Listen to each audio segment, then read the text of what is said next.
morning everyone, welcome to another vlog.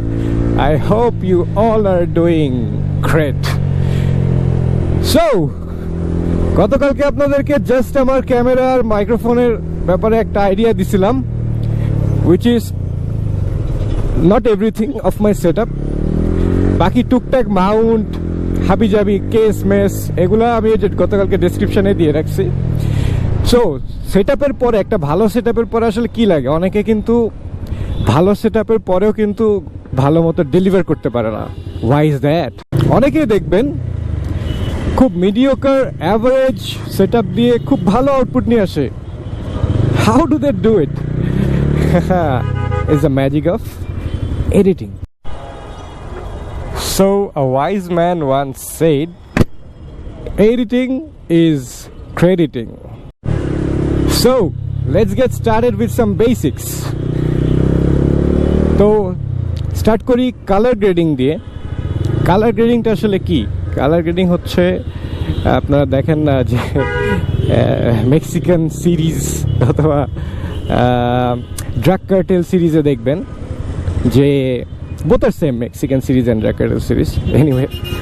So দেখবেন যে আপনার কালারটা একটু হলুদ হলুদ থাকে, অলদো মেক্সিকান ওয়েদারটাই এরকম একটু ইয়েলোইশ, বাট দেখবেন যে একটু হলুদ থাকে।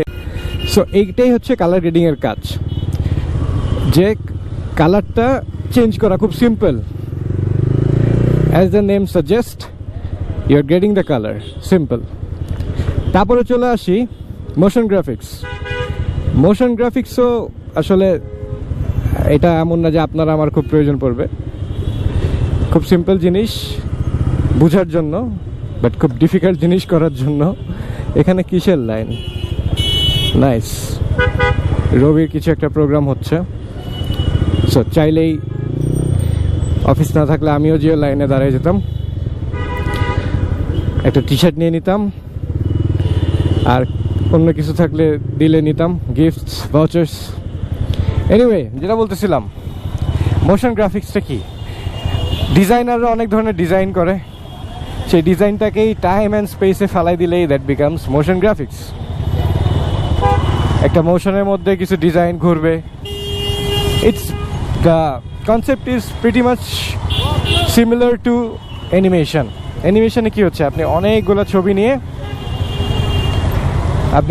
ছবি নিয়ে কি করতেছেন, একটা স্মুথ ফ্লোয়ের মধ্যে দিয়ে দিচ্ছেন, তো মনে হচ্ছে কি এটা একটা মুভমেন্টে চলে আসছে। সো মোশন গ্রাফিক্সটা ওই রকম। আর আরেকটা খুব ইম্পর্টেন্ট জিনিস, সেটা হলো আপনার ভিডিও এফেক্টস। ভিডিও এফেক্টসটা আসলে খুব কাজে দেয়। একটা লাইভ অ্যাকশন ফুটেজ আর একটা লাইভ অ্যাকশন ফুটেজের সাথে যখন ইন্টিগ্রেট করা হয়, অথবা সিজিআইয়ের সাথে যখন ইন্টিগ্রেট করা হয়, সেই গ্রিন ওয়ালের সামনে যেগুলো ফুটেজ নেওয়া হয় সেগুলোর পরে আপনার এডিট করে, যেমন অ্যাভাটার মুভি, এটা কিন্তু ওই পানির নিচে অথবা ওই রকম অ্যানিমেটেড যা থাকে ওটার ভিতরে তো আর তো রিয়েল না। সো ওরা শ্যুট তো করছে একটা গ্রিন ওয়ালের সামনে অথবা গ্রিন কার্টেনের সামনে, এটা একটা নাম আছে এনিওয়ে। ওটাকে পরে সিজিআই টিজিআই মাইরে, তো এই যে একটার সাথে আরেকটা ইন্টিগ্রেশনটাকেই ভিডিও এফেক্টস বলে। সো আমরা তো এত ওই হাই লেভেলে যে ভিডিও এফেক্টস দিব না, আমরা খালি টুকটাক যেটা আর কি দিলে একটু দুইটা মানে ইন্টিগ্রেশনটা ভালো হয়, একটু ভালো লাগে দেখতে, অ্যাকশনগুলা, মুভমেন্টগুলা, ওইটাই।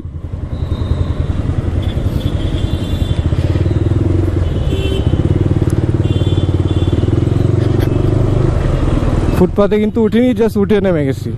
সো আমাকে বললেন না আমি রুলস ব্রেক করি।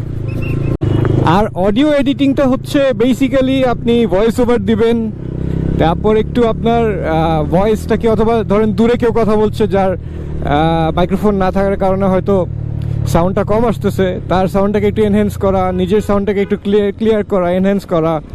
তারপরে কোনো সিনেম্যাটোগ্রাফিক শর্টসে আপনার ব্যাকগ্রাউন্ডে মিউজিক দেওয়া, একটু মিউজিক নিয়ে খেলাধুলা করা, মানে যাতে আপনার কানে খুব ভালো শোনায়, ওই পার্টটাকেই ধরেন আপনি যতটুকু বেটার করতে পারেন। দেখেন না খালি কি জোরে বৃষ্টিটা নামবে, এই বৃষ্টিটা আসলে ঠান্ডা নিয়ে আসবে। উইন্টারটাকে আর একটু নিয়ে আসতে হেল্প করতেছে দ্য রেইন।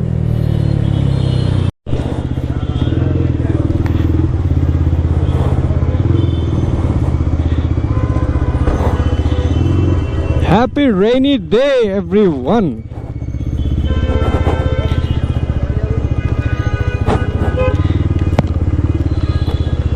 এরকম বৃষ্টি তো আষাঢ় শ্রাবণেও দেখা যায় না, এই ধরনের বৃষ্টি লাস্ট 2 উইকস ধরে পড়তেছে। এনিওয়ে, কি আর করার, whatever happens happens for good.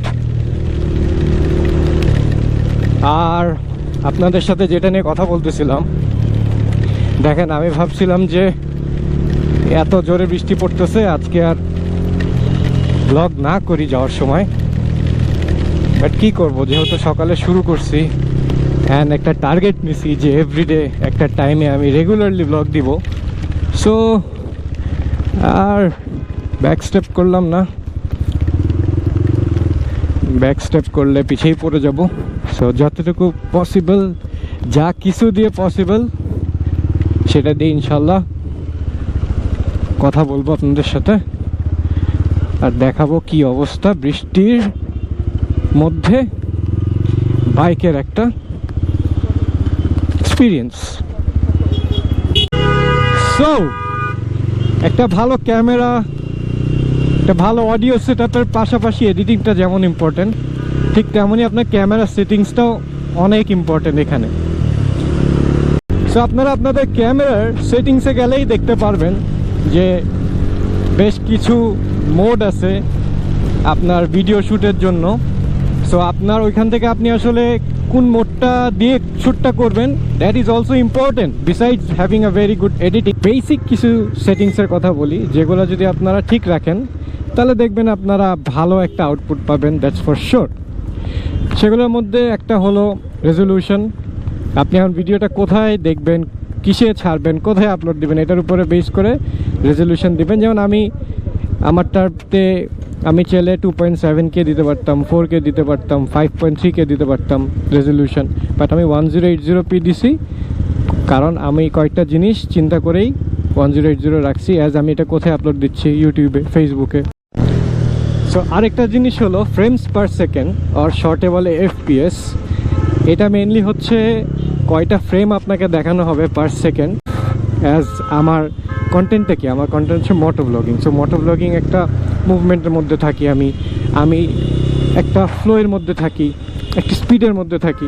So ওই কারণে আমার এত FPS দরকার নাই। যদি স্লোমো করতাম, মাঝে মাঝে সিনেমাটোগ্রাফিক শটস নিব, সেগুলোর জন্য আমার হাই FPS দিলেই অনেক ভালো দেখাবে। সো স্ট্যান্ডার্ড হচ্ছে, আপনি যদি ওয়েব সিরিজের কথা বলেন, নেটফ্লিক্সের কথা বলেন, ওরা যেটা দিয়ে যত FPS রাখে সেটা হলো 24 রাখে, 25 রাখে, আর 30 রাখে, এর বেশি ইউজুয়ালি ওরা দেয় না। তারপরে হলো আপনার সবসময় 10 বিট যদি অ্যাভেলেবেল থাকে 10 বিটে রাখার চেষ্টা করবেন। শাটারের একটা ব্যাপার থাকে যেটা FPS এর সাথে কানেক্টেড, আপনার যত FPS বাড়াবেন শাটারের ওই ডিভিশনটা আর কি বেড়ে যাবে, 1 দিয়ে যেটা ডিভাইড করা থাকে। ইউজুয়ালি ডাবল রাখার চেষ্টা করবেন, যত FPS থাকবে তার চাইতে ডাবল দিবেন। আরেকটা জিনিস হলো ISO। যেমন আপনি যদি রাতের বেলা ফিল্ম করেন, রেকর্ড করেন, তাহলে আপনি যে ISOটা দিবেন সেটা দিনের বেলা আপনার প্রয়োজন পড়তেছে না। যেমন আমি এখন রাতে আমার ISOটা রাখছি 600 থেকে 800-এর ভিতরে। যদি দিন হতো আমি ISO রাখতাম হয়তো 100 অথবা 200। সো এটা ডিপেন্ড করে আপনি কোন টাইমে শ্যুট করছেন। তারপর দেখবেন আরও কিছু সেটিং আছে যে আপনি আসলে কিভাবে চাচ্ছেন, স্ট্যান্ডার্ড রাখতে চাচ্ছেন নাকি আপনি HDR রাখতে চাচ্ছেন। HDR বলতে আরেকটু ক্রিস্টাল ক্লিয়ার, ভাইব্রেন্ট থাকবে, আর স্ট্যান্ডার্ডে হচ্ছে মোটামুটি আপনার এত ভিভিডনেস পাবেন না, এত ভাইব্রেন্ট থাকবে না, যেটা HDR-এ পাবেন আপনারা। সো HDR-এ দিলে অটোমেটিক দেবেন এটা 2.7K আর 4K আর অ্যাবাভ হয়ে যাবে। আপনি 1080p-তে ইউজুয়ালি মানে ওভাবে জমে না ব্যাপারটা আসলে, HDR যখন আপনি HDR-এ ফিল্ম করতেছেন। সো আরও টুকটাক কিছু আছে যেগুলো আসলে এতটাও ইম্পর্টেন্ট না, বাট এগুলো বেসিক্স যেগুলো আপনাদেরকে বললাম। সো বেসিক্সটা ঠিক রাখলে বাকিগুলো দেখবেন অটোমেটিক চলে আসছে। সো আসলে আমার সকাল থেকে মেঘলা ছিল, বাট এরকম সারাদিন বৃষ্টি পড়বে এটা বুঝি নাই। সো রেইনকোটও আনি নাই। টু বি ভেরি অনেস্ট, বৃষ্টিতে বাইক চালাতে অনেক ভালো লাগে, অনেক মজা লাগে। বাট খারাপটা লাগে যখন আপনি বাইকটা ওয়াশ করান, তখন যখন বৃষ্টিটা পড়ে, যখন ময়লা হয়ে যায়, সেটা অনেক কষ্ট লাগে। বাট আপনার বাইক যদি ময়লাই থাকে, যেমন আমারটা ময়লা ছিল, এখন বৃষ্টিতে আরও ময়লা হচ্ছে, কাদা লাগতেছে, সো আমার এত মাথা ব্যথা নাই। I am just enjoying the rain.